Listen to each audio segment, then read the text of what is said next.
Eu ainda tô... Posso falar? Aqui. Pode, eu deixo. Fala a senhora primeiro, Juliana. Fala a senhora primeiro. Não me leva a sério, Renato. Opa, professor, desculpa. Eu ainda tô tentando entender quem é quem aí na história, então não tenho nenhuma dúvida. Só várias. Deixa eu aproveitar e fazer um comentário breve. Gente, é por isso que o Serrin Léo colocou muito bem com relação a curiosidades, né? A versão oficial é aquela que nós contamos na segunda-feira. Aquilo que é importante vocês entenderem no primeiro momento. Por que a gente tem todo esse conhecimento, entre aspas, é que a gente pode falar? Porque a gente vivenciou muita coisa na China. O Serrin Léo é um estudioso que vai atrás da história. O nosso mestre estuda muito. Então, a gente tem a obrigação de saber isso aí. Para vocês, nesse primeiro momento, é exatamente importante entender aquela primeira historinha. Tudo que for a partir de agora já entra num caráter mais de curiosidade, mas nada impede que vocês possam se aprofundar também. E aí nós vamos ter pano para manga para conversar. Se um dia a Juliana quiser saber sobre detalhes, opa, vem aqui, Gil. Nós vamos ficar 1 hora conversando sobre isso, para mais, né? A gente teve um almoço lá na China com os mestres, que eles conversaram e se deixassem ficar o dia inteiro. Então, é importante vocês entenderem aquela primeira história de segunda-feira e entender que, a partir de agora, entra num caráter bem de curiosidade, que são versões que a gente ouviu também. Né, Léo? Da Serrin Léo. Então, vamos lá, vamos continuar. O mestre, o tio do Chang-Hen, teoricamente, foi quem colocou ele em contato com o mestre Li Yaoshan, né? E aí, dentro da versão mais recente que a gente conta para vocês em aula, a gente fala isso mesmo, né? Que o mestre Li Yaoshan foi o primeiro mestre de Kung Fu do Chang-Hen. E ele ensinou para ele o estilo Ligar, que era um estilo que veio, um dos 5 estilos do Sul, que veio encharcado de cultura Shaolin, né? Cheio de coisa, repleto de coisas de Shaolin, visto que ele estava intimamente ligado lá àquela história, né? Então, novamente, a gente já tem uma mudança de paradigma, né? Muitas vezes, por muito tempo, a gente falou que o Choi Fook foi o primeiro mestre do Chang-Hen, e também assim, muitas pessoas imaginam que é o primeiro mestre mesmo, porque é o primeiro nome da lista, né? Cho, Li, Fa. Mas, teoricamente, o Chang-Hen teria elencado os nomes dos mestres dele por ordem de importância, por ordem de tempo de aprendizado, né? E é por esse motivo que também aquelas linhagens, aquelas famílias que dizem que o tio dele é responsável pelo Fa, pelo Futgar, ele também fica em último lugar. Choi, Li, Fa. O Chang-Hen teria estudado com o mestre Liao San dos 15 aos 19 anos, um tempo maior já do que ele ficou com o tio dele, né? E estaria desenvolvendo agora um estilo bem tradicional, bem relacionado ao templo de Shaolin, que era o Ligar. E então, só então, é que o Chang-Hen foi ter contato com o Choi Fook. Porque o monge Li Yaoshan, e o tio dele, e o tio do Chang-Hen, colocaram ele em contato com um grande mestre, que era o mestre Choi Fook, que tinha uma influência muito grande do templo de Shaolin. O mestre Choi Fook era conhecido como monge da cabeça queimada. Isso por conta de um acidente que ele teve,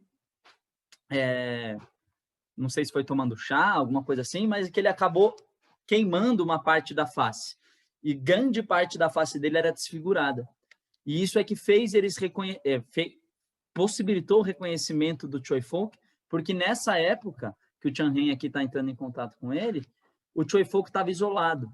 Ele já não estava mais na cidade, ele não estava em Kimui, ele não estava em Foshan, ele estava isolado. Ele estava em meditação, ele estava estudando só budismo, ele já não estava mais estudando a parte de Kung Fu. E o Choi Fook vai atrás dele, reconhece ele como monge da cabeça queimada e tenta convencê-lo o Chan Heng tenta convencê-lo a ensinar Kung Fu para ele. E o Choi Fook é o mestre mais importante aí da carreira do Chan Heng, não só porque é o mestre que ele fica por mais tempo, dos 19 aos 28 ou 29 anos, cerca de 9 ou 10 anos, mas também porque o Choi Fook ensina para ele muita coisa. Ensina para ele o estilo Choi Gar, não sei se vocês estão conseguindo enxergar aí, aqui não estou aparecendo.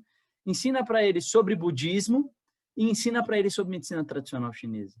Então, ele coloca na formação do Chan Heng um Kung Fu muito mais tradicional, muito mais próximo daquilo que a gente estava conversando no outro encontro, do que a gente quer que vocês aprendam.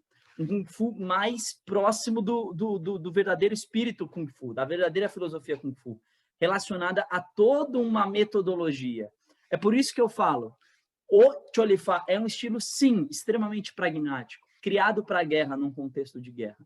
Mas mais do que isso, ele é um contexto que, embora seja pragmático, para a luta, criado para combater um governo, criado para ser usado em guerras, mais do que isso, ele tem um contexto histórico, ele tem uma herança cultural chinesa muito grande.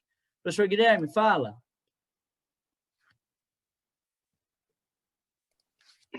O senhor falou em chá, eu estou aproveitando para tomar um chá, porque está chovendo para caramba aqui em São Paulo. Delícia, delícia. Não, o senhor falou do monge, né? Do monge do monge Choi Fook, que a cabeça dele era queimada, porque em 1830 teve a rebelião do templo de Shaolin, né? Lembra?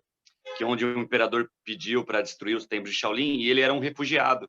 Então ele queimou a cabeça quando ele estava exilado do Monte Shaolin, ele saiu fugido. Então, por isso que ele queimou a cabeça, porque o imperador na época ele mandou queimar os templos. Então o mestre Serra falar isso pra gente, a gente confirmou isso na nossa viagem da China, né? Que ele tinha essa cabeça queimada por fugir do templo de Shaolin, que o imperador na época mandou queimar. Um detalhe aí, como hoje é dia de curiosidades, é uma curiosidade do Choi Fook, por isso que ele tinha essa cabeça queimada, né? Aí você falou de chá, eu falei, tô tomando chá, mas tem que tomar cuidado para não queimar com chá, é verdade. Ah, perfeito. Tá vendo? Gente, é por isso que eu falo para vocês entrarem e conversarem, porque a gente vai agregando, né? E aí para vocês verem como bate realmente com a história. A gente estava falando que nessa época o monge Choi Fook estava refugiado mesmo, em parte por conta dessa perseguição que tinha com a cultura chinesa da dinastia Qin, né? Então, olha que bacana. Olha que coisa legal, né? Faz todo sentido, na verdade. É por isso que eu gosto que vocês entrem, é por isso que eu gosto que vocês falem, porque agrega, isso vai agregando, isso vai trazendo mais conhecimento, isso é muito legal. Obrigado, professor. E esse aqui é um poema que algumas linhagens de Chorifá, principalmente umas linhagens lá, umas escolas europeias e tudo mais, dizem que o Choi Fook declarou esse poema para o Chan Heng em 1835, né? Seria nessa época aqui, no final do aprendizado com ele, sobre a função dele, né? O dragão e o tigre se encontraram, assim como o vento e as nuvens. Meu discípulo, você precisa cuidar muito bem do seu futuro, para reviver as artes Shaolin. Não permita que as gerações futuras se esqueçam desse ensinamento. Ou seja, ele coloca na mão do Choi Fook, embora esse poema não esteja muito presente nas histórias que a gente conta, de novo, a gente está tentando fazer um olhar mais profundo e mais amplo sobre a história do Chorifá. O Choi Fook coloca na mão do Chan Heng a responsabilidade de levar o Kung Fu, de levar a cultura tradicional chinesa adiante, né? De não deixar os conhecimentos morrerem. Visto que, e novamente, visto o momento histórico tão conturbado que a China está vivendo nesse momento, olha como isso é importante, né? A cultura chinesa sendo decapitada pelos manchus e eles tentando manter ela viva. Por isso, novamente, que o Choi Fook faz questão de ensinar para ele a medicina tradicional chinesa, o Shan budismo e o Kung Fu Shaolin, o Choi Gai, para ele conseguir se desenvolver como um mestre completo. E aí, de novo, eu coloco. Tudo bem, Cholifa é um estilo para luta, é um estilo extremamente eficiente, um estilo criado num contexto de guerra, muito eficiente, muito bom para a luta, mas vocês conseguem ver como tem, sim, inserida dentro dele uma carga cultural muito maior? Consegue ou não? Tô viajando. Tô viajando, maionese? Alguém quer falar alguma coisa? Fala aí, Carol. Você não falou hoje ainda. Eu gosto quando você fala. Eu acho que não tenho nada para agregar, não, Sirrim.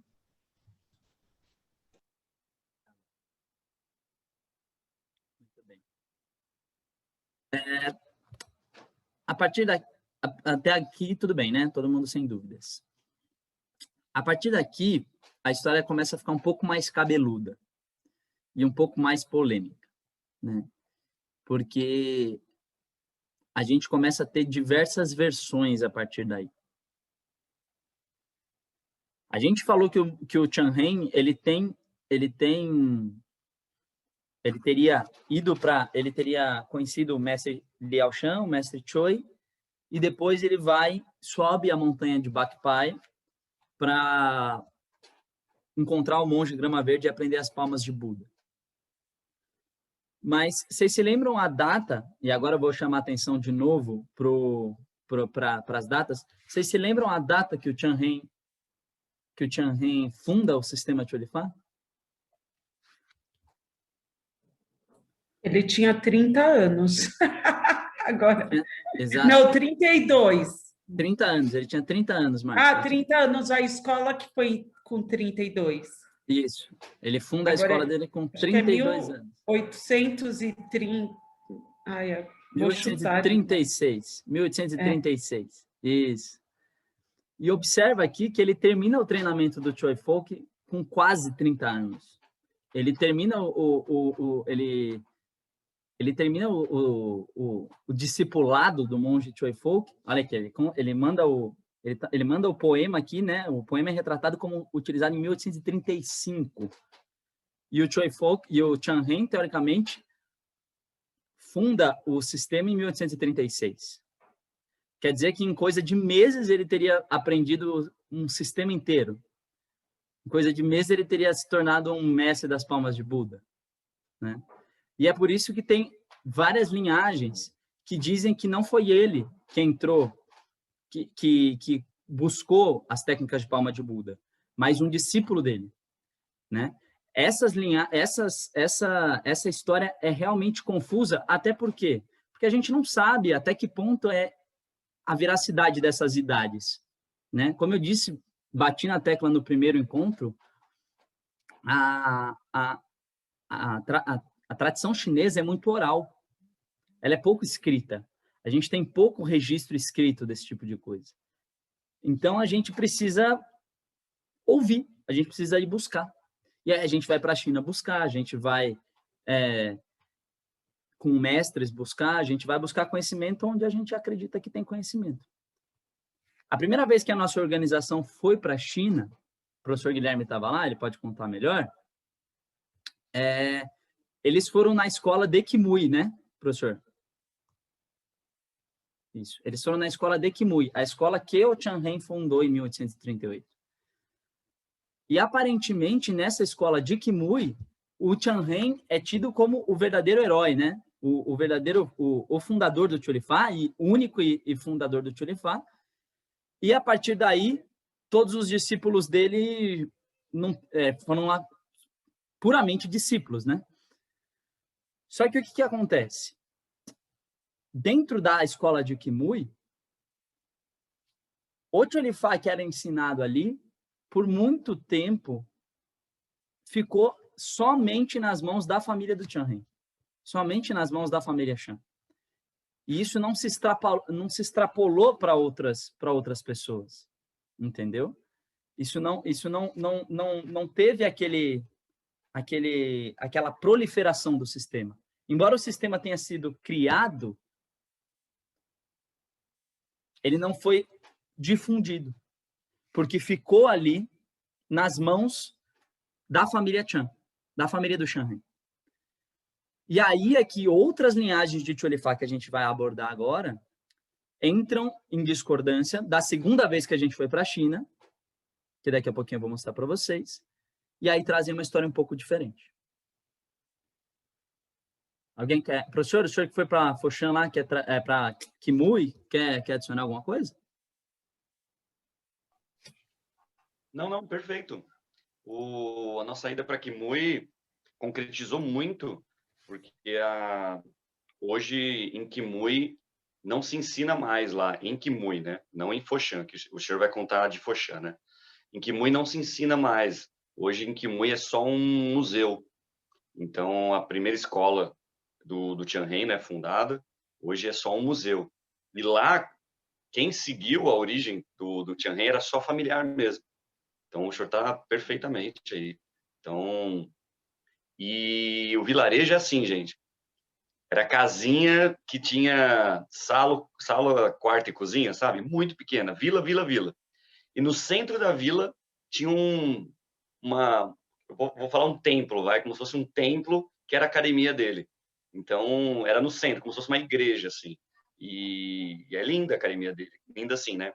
Pelos moldes chineses, é bem legal, vale a pena, né? Então, a gente esteve nos dois berços, né?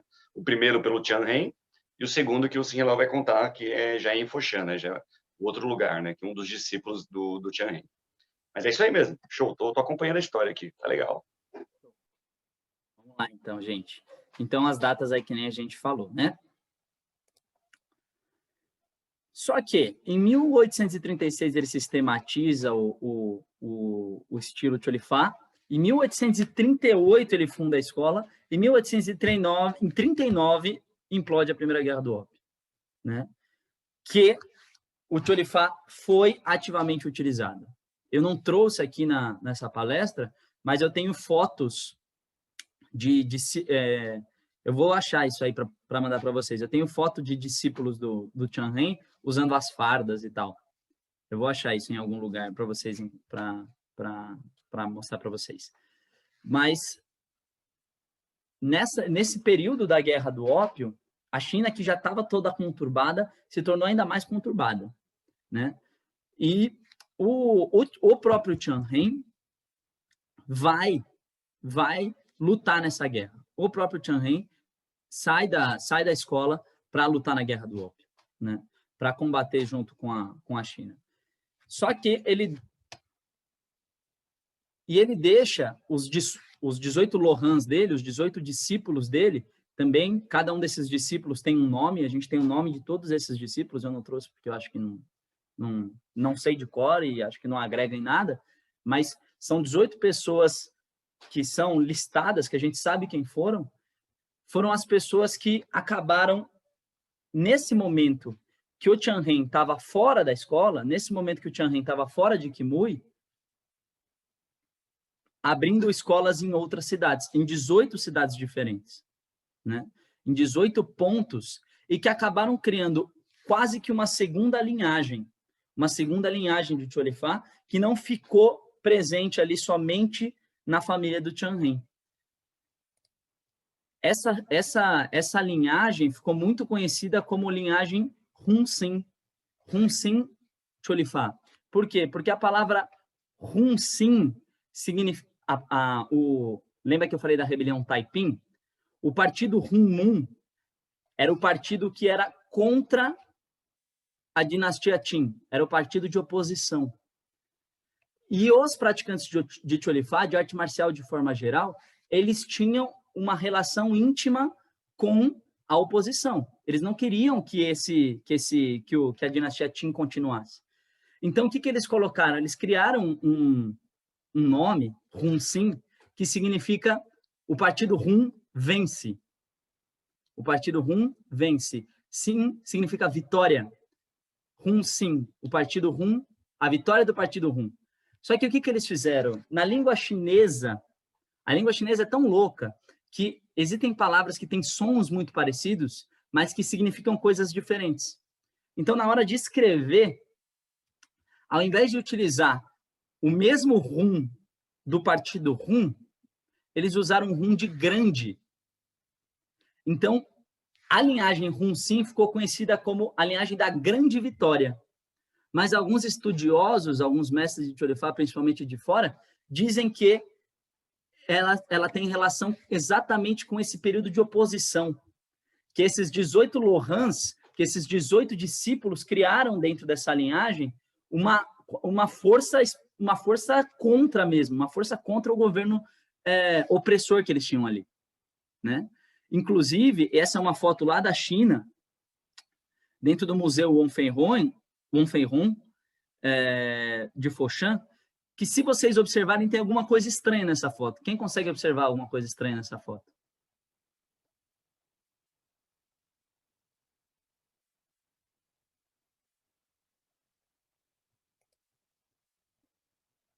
Alguém notou? Como é que esse mestre aqui está fazendo o Qinlai? Está fazendo o Qinlai ao contrário, né? Vocês perceberam? Com a mão esquerda fechada e a direita aberta. Conforme o que a gente conversou lá com os mestres de lá, quando a gente foi para lá, esse Qinlai com a mão ao contrário era muito utilizado por essas forças da oposição.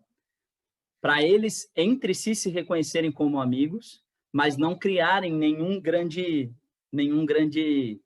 rebuliço, né? Eles não saíam gritando por aí, né? A gente é oposição, porque eles seriam mortos. Da mesma forma que o nome Hun Sen ficou uma coisa meio escondida ali, né? Uma coisa meio... Precisamos esconder o nosso partido, mas estamos lutando por ele, né? Esse era o lema deles, né? Os heróis Hun são sagrados, os heróis sempre vencem. E por isso esses 18 Lohans teriam criado dentro dessas 18 cidades essa outra linhagem que não está associada só à família do Chanren. Está associada também ao... Tchau, Marcinho. Termina de assistir depois gravado. Está associada a esse momento de divisão, né, das linhagens do Chulifá. E um desses discípulos era o chamado Chang-in. O Chang-in era, sim, habitante lá da cidade de Foshan, era um discípulo do Chanren, um aluno do Chanren, que o próprio Chanren enviou para a montanha Bakpai para aprender com o monge grama verde, o Sintian Woshan, as palmas de Buda. Por que ele enviou Chanlin para a montanha Bakpai? As histórias variam. Algumas histórias dizem que ele confiava muito no Chanlin, queria aprender aquele sistema para ele, queria que aquilo fosse agregado, só que ele não podia sair da escola. Então, ele manda um discípulo de confiança para a montanha. Outras linhagens dizem que, como ele estava ocupado na guerra do ópio, para não deixar o Chanlin sem treino, sem orientação, sem mestre, ele manda o Chanlin procurar o monge Shinsan Woshan. Outras linhagens ainda, outras famílias dizem que o monge Chanlin não era chinês, que ele era estrangeiro. E aí, que, tipo, poderia ser mal visto dentro desse contexto histórico todo, um estrangeiro treinando o Kung Fu, entendeu? Já que o Kung Fu estava ligado a essa questão oposicionária, essa questão de força contra o governo. E aí ele retira o Chanren da escola e manda ele para a montanha Bakpai. E aí o Chanren passa 10 anos estudando com o monge Shinsan Woshan e retorna a Foshan com o nome Chang Hun Sen. Chang, que era o nome dele, e Hun Sen, que é o nome da linhagem. Em 1851, ele funda... desse jeito aqui não aparecem as animações. Ele funda a escola de Foshan, a Foshan Hun Sen Cholifá. Se vocês olharem lá na nossa escola, na parede tem essa bandana, que foi a escola que a gente visitou. Olha lá, Hun Sen Califó, que é o nome em mandarim, 1851. Foshan Califó Hun Sen. Eu vou... Peraí. Só um segundo.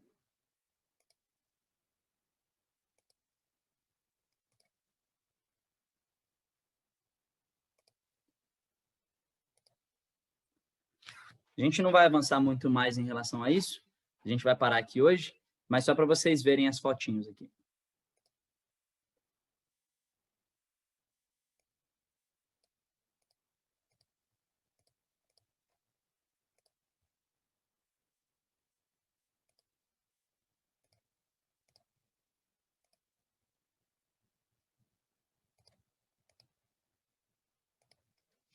Olha lá.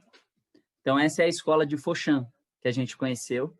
A escola foi fundada em 1851 pelo monge Chan Hun Sin, por isso que ele ficou com o nome Foshan Hun Sin Chorifá. Aqui a gente lá.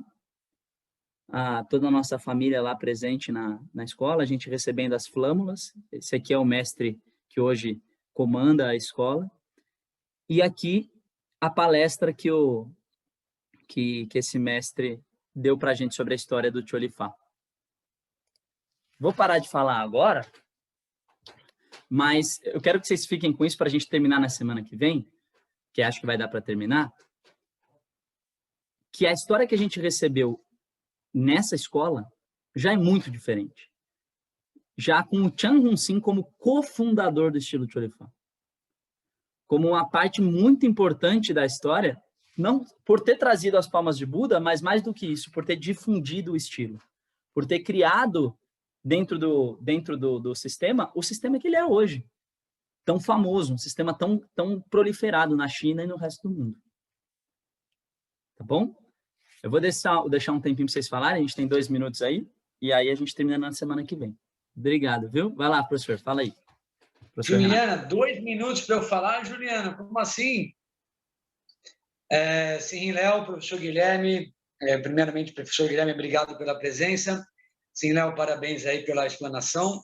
Gente, cada vez mais a gente vai reforçar a questão de o porquê nós somos chamados de escola, né? E não academia. Quando a gente fala escola de Kung Fu, é exatamente por causa dessa questão, desse contexto. A gente não quer que vocês aprendam simplesmente luta, né? Simplesmente movimento. Então, a gente bate muito nessa tecla de filosofia, de questões internas e questões também teóricas, né? De cultura chinesa. Quando a gente puder voltar a trabalhar o leão, a gente vai treinar vocês a dança do leão. Enfim, eu fico muito feliz em ver que o projeto está indo à frente. Já tinha mais alunos hoje do que na segunda, terça, sei lá que dia é hoje. Mas, enfim, eu quero continuar com isso. Eu quero que vocês continuem se interessando por esse assunto. Falem para os colegas de vocês, participa lá, vai lá, é legal. Se vocês tiverem mais curiosidade, cheguem para a gente. Às vezes fica muito assim, tumultuado, fica mesmo, é natural, né? Porque é muita informação, mas a gente vai devagarinho, montando os bloquinhos e informando vocês, tá bom? Assiste de novo o vídeo. Agora.